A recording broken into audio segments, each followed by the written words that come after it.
Hello, this is the Google story by Julio Vasquez.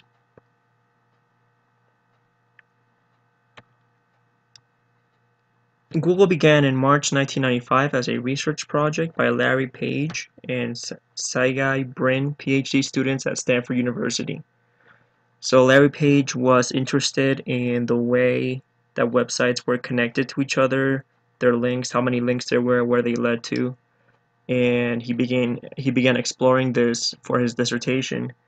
And his project became Google, which originally was called Backrub.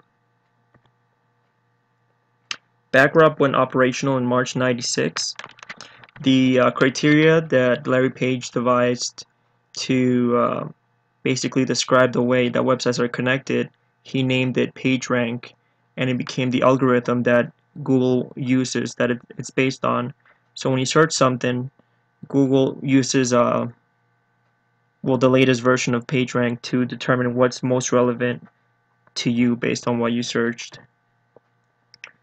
As of 2011, it was the fastest growing and fourth highest value global brand. Today, it provides services in more than 146 languages.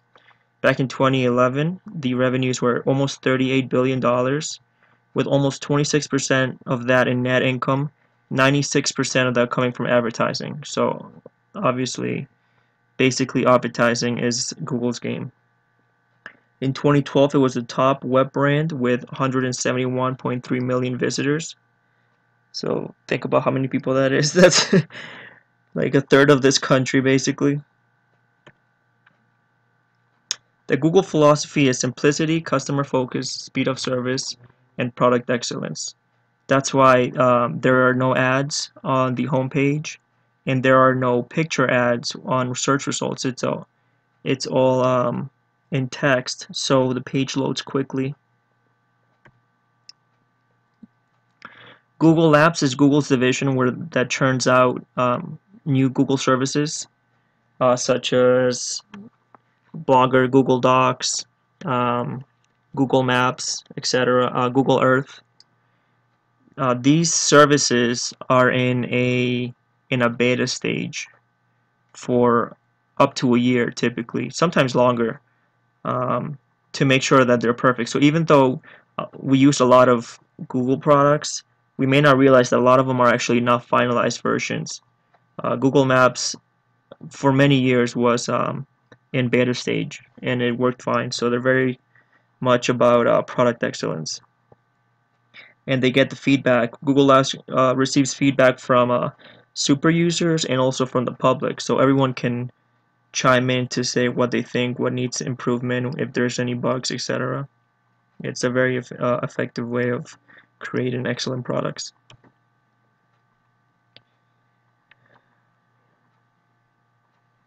Um, Google has a very diverse customer base. They sell advertising to other advertisers. They sell advertising to companies and to individuals. They provide services of all kinds to the public and for enterprise solutions. So basically anything from personal uses to how to make money to how to market your website or blog. Um, Google AdWords, for example, Google Analytics. All of these services cater to a very wide variety of individuals and companies for a very wide variety of of reasons, basically. Some interesting facts about Google.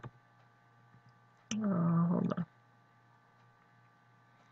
Google has found GPAs and test scores to be worthless as criteria for hiring.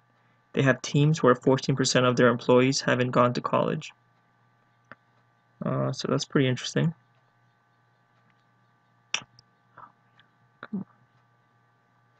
I'm sorry, guys.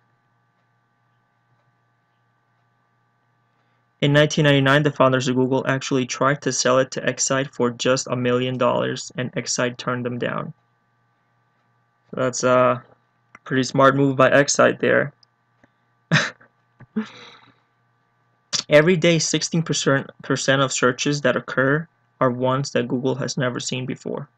So if you think about that, it just tells you how much potential there still is in the search and web marketing industry, if even Google doesn't know what's going to happen every day in over 10% of the searches.